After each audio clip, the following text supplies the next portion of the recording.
Hello and welcome to Unworthy History.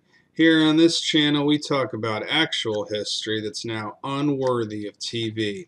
And today I'm going to bring you some actual history from this book right here, Indian Depredations in Texas by J.W. Wilbarger, published back in 1889. Now this story today takes place in Gillespie County, Texas, and it's the story of the unfortunate ordeal of Mrs. McDonald and her family. During the year 1865, there lived at the head spring of the Pedernales in Gillespie County Matthew Taylor and family. With him also lived his son-in-law, Eli McDonald, and his family composed of himself, wife, and 5 children. About 1 or 2 o'clock on the 8th of August, 1865, during the absence of Matthew and his son, J.J. Taylor, from the ranch, a band of 20 Kiowa Indians approached the house and secreted themselves in a thicket near the spring. Mrs. Gilead Taylor, another daughter-in-law of Matthew Taylor, who likewise lived with her father-in-law, went to the spring for some water. Just as she approached the spring, she was shot in the breast with an arrow by an Indian lying in ambuscade. She turned and fled towards the house, but as she ran, she was shot with an arrow in the back. She continued running until she reached the house, but in endeavoring to enter, she tripped and fell backwards, driving the arrow, which was sticking in her back, entirely through her body, killing her instantly. The Indians followed her and attacked the house, but Mr. McDonald, who was within, saw them approaching, and alone and unaided, he fought them for 2 hours, and prevented them from entering. At length, finding it would be a hard matter to take the house, the Indians resorted to strategy. They hoisted a white flag as an indication that they desired to make peace, and then retreated out of sight. When the Indians attacked the house, Mrs. Hannah Taylor, Mr. McDonald's mother-in-law, ran out on the opposite side to that where the Indians made their appearance and concealed herself in some bushes, and there she remained undiscovered until they went off, but they soon came back with reinforcements. McDonald, supposing they had abandoned the idea of making another attempt to take the house, was standing outside of his yard near the gate, when they suddenly showed themselves again. They rushed upon him, shot him several times, stabbed him repeatedly with their butcher knives, and then scalped him. They also scalped Mrs. Gilead Taylor, the lady they had shot at the spring, as previously mentioned. They then stripped her and McDonald of all their clothing, and entering the house, they took all they wanted and destroyed what remained. They even ripped open the bed ticks and scattered their contents about the yard. One can readily imagine what must have been Mrs. McDonald's feelings whilst witnessing these scenes of carnage and rapine, and momentarily expecting that she and her helpless little children would be killed by these devils incarnate. Mahala McDonald, her eldest daughter, then a girl about 10 years of age, was standing near the fire when the Indians entered the house, and one of them, from pure cussedness, pushed her into it, burning her hands so badly that her fingers were all drawn up and out of shape, and they remained in that condition to this day.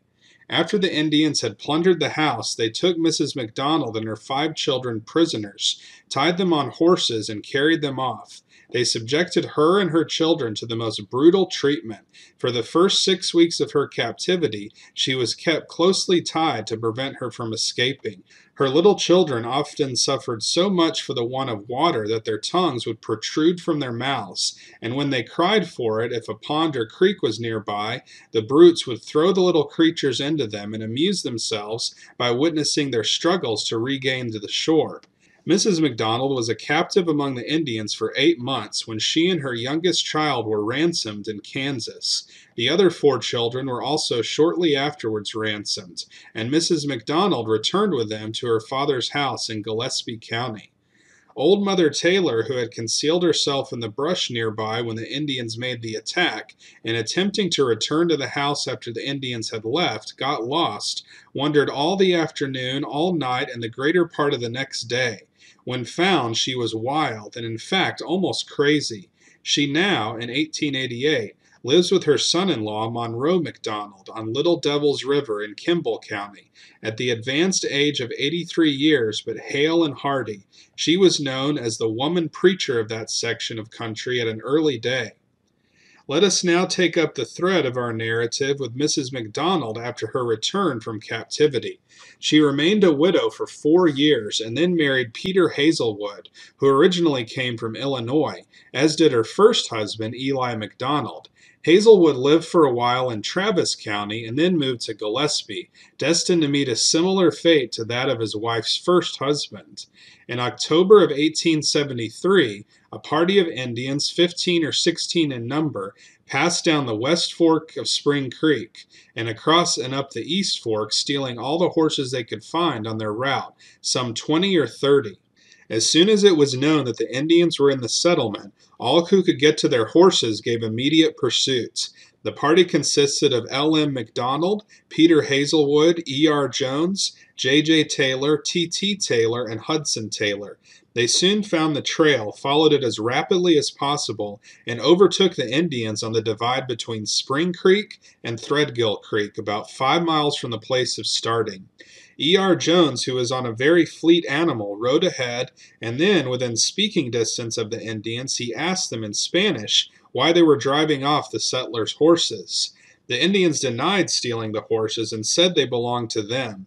This reply was not satisfactory to the Texans, and the fight commenced. But the odds against them were too great, and after the fight had continued for about half an hour, the Texans were compelled to retreat, leaving one of their number, Peter Hazelwood, dead on the ground, killed by a bullet through his head. The horses, ridden by L.M. McDonald and H. Taylor, finally gave out altogether, and the Indians rushed upon them. Taylor dismounted and took refuge in a dense thicket of shin-oak bushes. 3 Indians pursued McDonald, yelling and shooting at him as he ran. He ran into a thicket at the head of a ravine, jumped his horse down a 6-foot bluff, where he also abandoned him and concealed himself in the brush nearby, intending, as he said, to sell his life at the very highest market price. Several of the Indians charged up the edge of the thicket, yelling and shooting into it at random, but they did not venture in, whilst the others, McDonald thinks, from what he could hear, were holding a powwow over the dead body of Peter Hazelwood. In a little while the Indians who had followed him up to the thicket went back, and then all sound ceased. McDonald pulled off his shoes and slipped out of his hiding place in his bare feet, taking his course homewards by a circuitous route of 7 or 8 miles, and when he got there his naked feet were woefully torn and bruised. It is more than probable that the Indians would have succeeded eventually in killing H. Taylor and L.M. McDonald, but fortunately for them, another party of Texans, some 7 or 8 in number, who had taken the Indian trail a half an hour or so behind them, made their appearance, and as soon as the Indians discovered their approach, they hastily retreated. I was with this party myself, says P.G. Temple, to whom we are indebted for the foregoing facts. We passed near the dead body of Hazelwood, but did not see him, as the grass was very high, nor did we know that the party ahead of us had had a fight. Near there we collected 18 head of horses abandoned by the Indians when they saw us coming. Lariats, moccasins, and other traps they had thrown away. The Indians got H. Taylor's horse, saddle, and hat, but failed to get McDonald's horse. When we returned for the dead body of Hazelwood, his horse was still standing under the bluff in the thicket where he had left him. Thus it will be seen that Mrs. McDonald, now Mrs. Hazelwood, was left a widow a second time, the murderous Indians depriving her of her companion in each instance. 2 husbands murdered by Indians, once herself a captive together with her children in their cruel hands. This woman of iron nerves still clung to the frontier, and is now living with her 3rd husband, Mr. Pope, on the Guadalupe River in Kerr County. Her 2 sons by her 2nd husband, Hazelwood, are now about grown and living with her. Her children by her 1st husband, who were captured with her, are all married and reside in Gillespie and adjoining counties. So that was the end of this story right here. Unfortunately, Mrs. McDonald had been made a widow twice by Indian attacks.